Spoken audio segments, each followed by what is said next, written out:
supaya kita selalu mengekspresikan, menghadirkan rasa gembira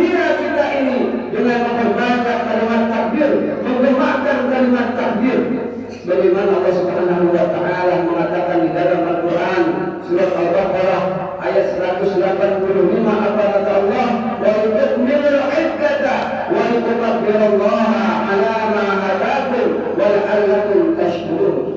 Wa litukabbirullah, hai orang-orang yang beriman, ekspresikanlah rasa bahagia kalian, ekspresikan rasa syukur kalian dengan menggemakkan banyak takbir, berbanyak takbir.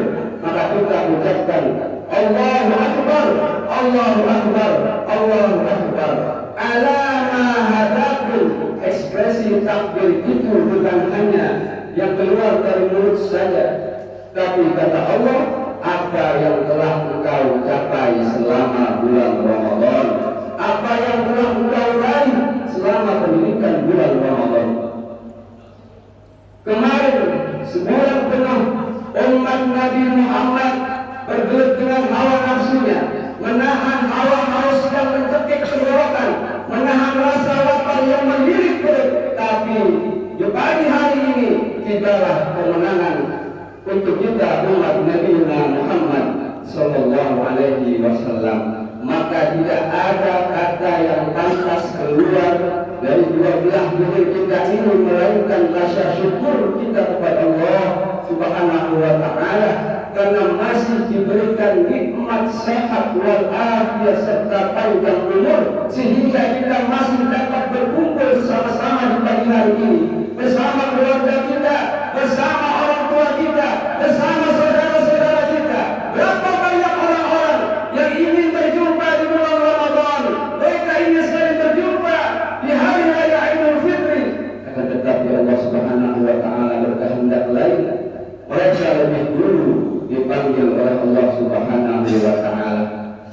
Mungkin di antara kita di hari raya Idul Fitri tahun lalu masih bisa mencium tangan orang tuanya selepas pulang dari masjid, masih bisa meminta maaf secara langsung atas salah dan dosanya, masih bisa memeluk erat tubuhnya, masih bisa mencium keningnya, masih bisa memberikan baju yang bagus untuknya. Akan tetapi di pagi hari ini mungkin di antara kita ada yang sudah kehilangan orang tuanya, kehilangan barang-barang yang disayanginya, sehingga mereka sudah tidak bisa lagi mencium tangannya selepas pulang dari masjid, tidak bisa lagi mencium keningnya, tidak bisa lagi meminta maaf secara langsung kepadanya, tidak bisa lagi melihat tawa dan senyum manisnya, tidak ada lagi kesempatan untuk berbakti kepadanya kecuali hanyalah doa-doa yang dikirimkan setiap harinya. Maka untuk kita yang masih punya orang tua, maka senangilah hati mereka, bahagiakanlah hati mereka dengan cara berbakti kepadanya. Karena kata Allah Subhanahu wa taala, ada satu azab yang Allah azab di dunia dan Allah juga azab di akhirat.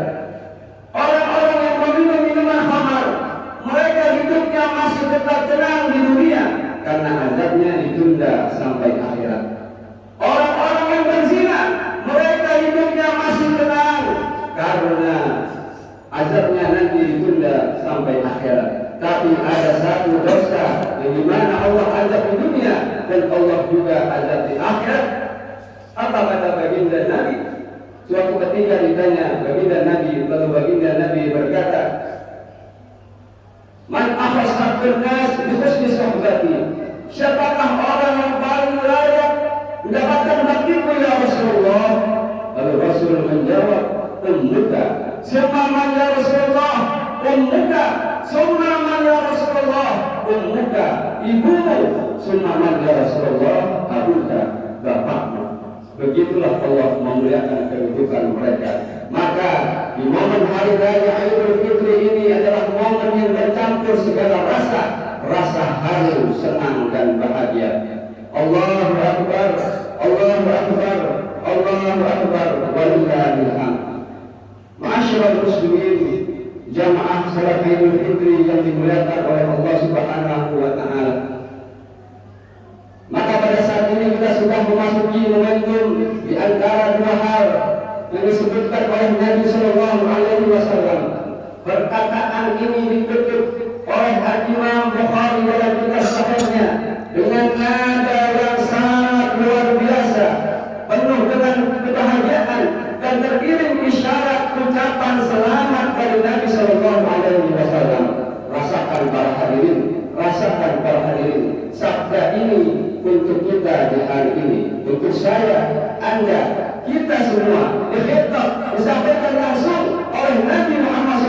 Alaihi Wasallam untuk kita hari ini. Apa kata baginda Nabi?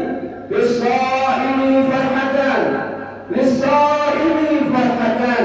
Untuk orang-orang yang sudah berpuasa, untuk orang-orang yang sudah menuntaskan di bulan Ramadan, mereka layak diucapkan selamat dan mendapatkan dua kebahagiaan. Farhatun inda fitrihi, kebahagiaan yang pertama adalah ketika mereka sudah memasuki di hari raya Idul Fitrinya. Nabi pada momen saat ini 15 abad yang lalu sudah mengirimkan pesan yang terus diviralkan sampai saat ini. Kata Nabi, selamat untuk kita yang sudah sampai di hari kemenangan, yaitu hari raya Idul Fitri.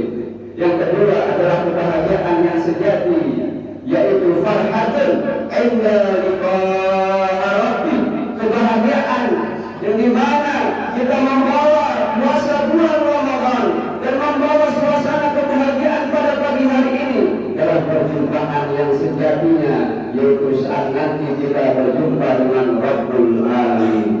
Allahu Akbar, Allahu Akbar, Allahu Akbar, walillahil hamd. Ma'asyiral muslimin, jamaah salat Idul Fitri yang dimuliakan oleh Allah Subhanahu wa taala. Tentu kepergian bulan Ramadan bukanlah tanpa kesan. Ada 3 pesan setelah kepergian bulan Ramadan. Yang pertama, Ramadan berpesan kepada kita supaya kita selalu merasa takut kepada Allah Subhanahu wa taala. Karena kita tujuan berpuasa adalah kutiba alaikumus syiyam kama kutiba alal ladzina min qablikum la'allakum tattaqun. Kata Allah supaya kita ini menjadi orang yang bertakwa.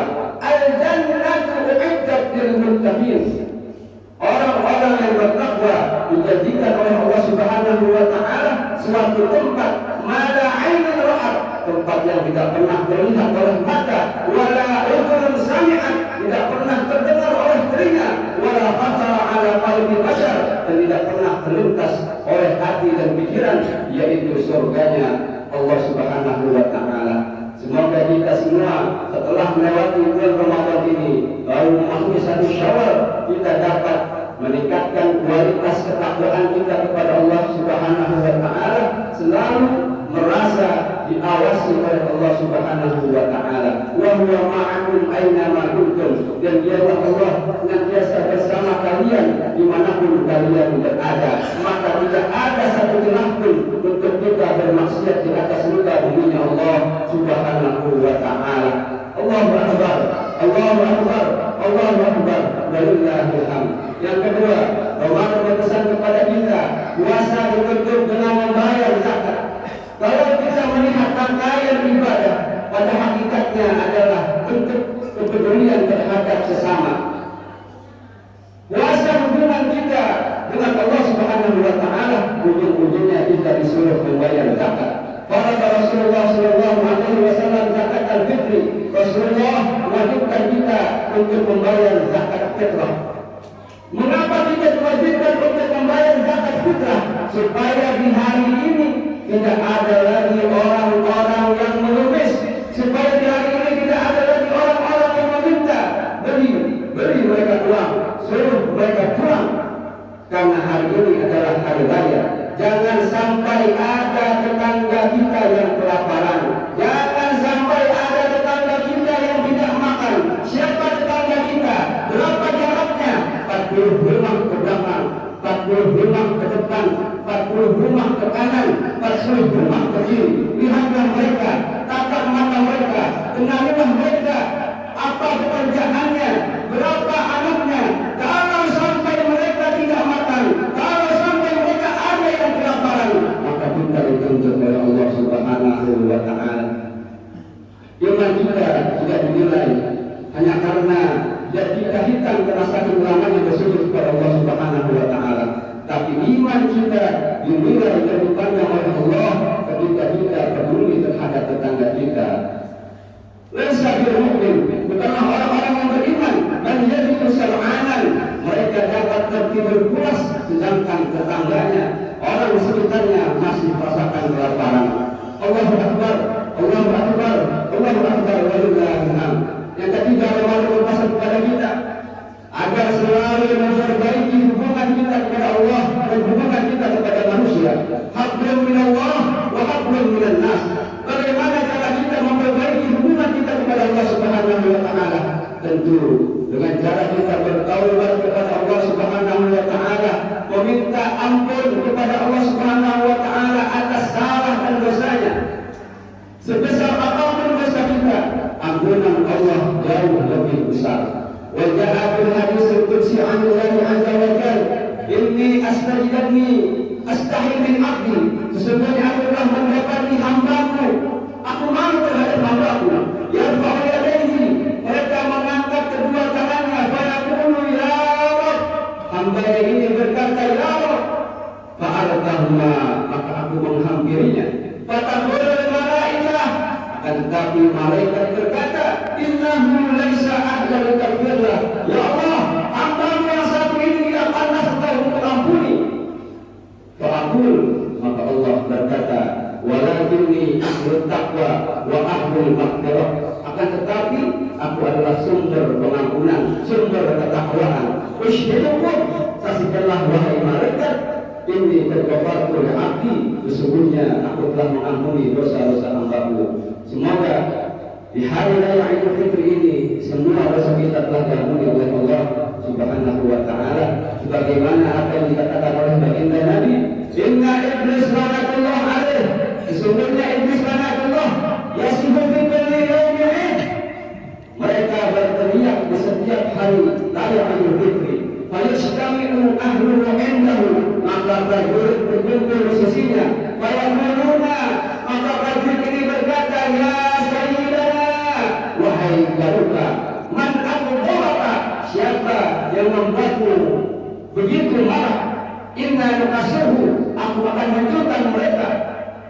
Fayaqul, maka iblis berkata, la syai'a, bukan siapa-siapa, walakin Allah, akan tetapi Allah berghafara li hadhil ummah, telah mengampuni dosa umatnya Nabi Muhammad sallallahu alaihi wasallam di hadzal yaum, di hari raya Idul Fitri tahun ini.